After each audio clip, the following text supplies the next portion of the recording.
Live now with our guest, Ahmed Al-Ibrahim, journalist and geopolitical analyst. Many thanks for joining us on the programme. It's nice to see you this evening. I'd like to know what's your take on the recent Koran burning by extremists in Denmark, and is this a matter of freedom of expression, in your opinion?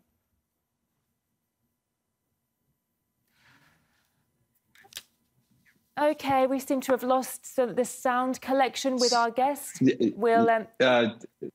Okay. Yes, I'm so sorry. Yeah, No problem.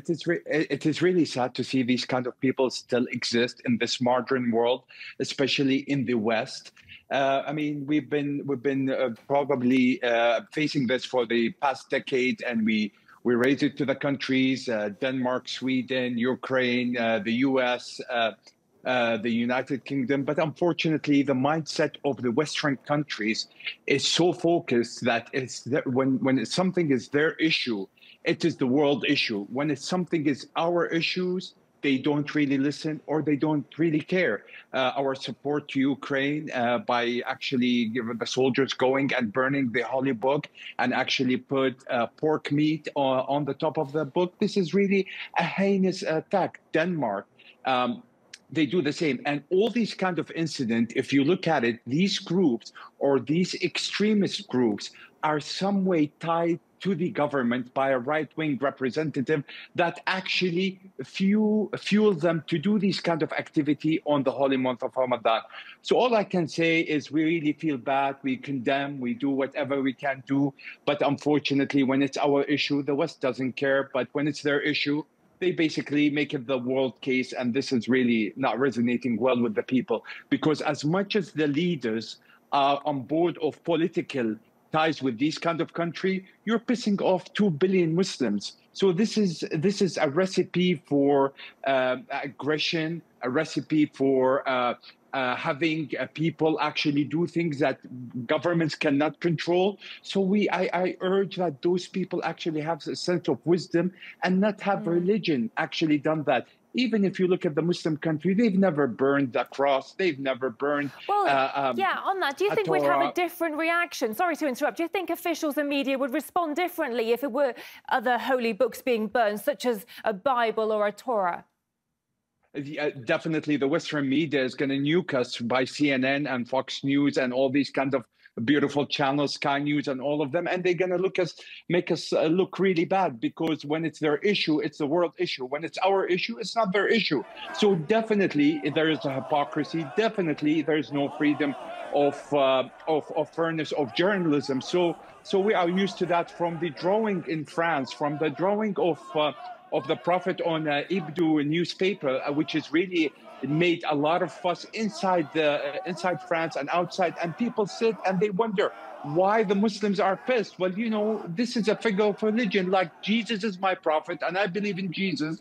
You know, I cannot have anybody say anything wrong or try to put in a funny drawing about our prophet Jesus. So these kind of things is off limits sometimes, but it seems the West, they don't want to have anything off limits, you know, whether from the LGBTQYZ on all the letters, forcing these kind of things on people, putting the flags of the homosexuals on countries and putting it under the mandate of human rights. This is not acceptable. What makes sense in your countries is okay, but you cannot export these kind of what you call human rights or freedom of speech to the other countries, because it does not resonate well.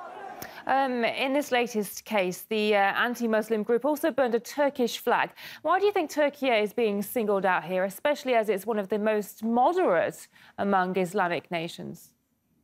Well, it seems it's a lack of education and a geography question, because the Turkish flag, it has the crescent and it has the star. So some people think that this is the symbolic, the symbols of Islam, like the cross is the symbol of the Christianity, and the and actually the Jewish faith, they have the upside down triangle or the David star. So they think this is the Muslim basically symbol, and they went ahead and they burn it because they've been ideologized. They don't care. This is the closest flag they've seen in the market, and they yanked it and they burned it. I don't think it has any political agenda against Turkey or anything like that. But again, Turkey, whether we think it's moderate or not, it does contain a lot of Muslims, and it's a message for anti-Muslims. But unfortunately, whatever it is, those people are a minority in Europe. But the problem is, we need some voice from their government actually to stop this, because this is really not good, and it does not make these countries actually look civilized. You know, they call this region the second or the third world country. Knock on the wood, we've never had any issues like that, because we do respect religion. We are the founders of the interfaith dialogue religion. On the contrary, where the West, they think that they just can't, you know, attack other people's morals, belief, and all these kind of things. So I urge these governments actually to take a harsh step, you know, and basically educate their people. Turkey isn't taking it lightly. The Foreign Ministry has called on the Danish authorities to take action against those responsible. But do you think Denmark will respond, and as it has a history of overlooking such incidents like this in the past? Yeah, they will overlook. They will never. They will not give it any attention. They will consider it's a freedom of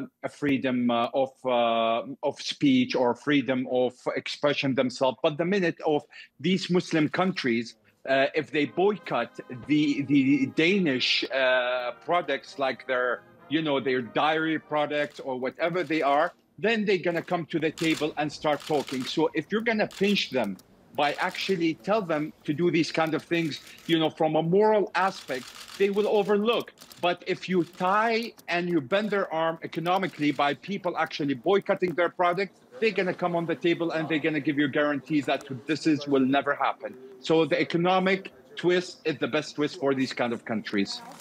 Many thanks for joining us on the programme. It's great to hear your thoughts on the issue. Ahmed Al Ibrahim, journalist and geopolitical analyst. Thank you. Thank you.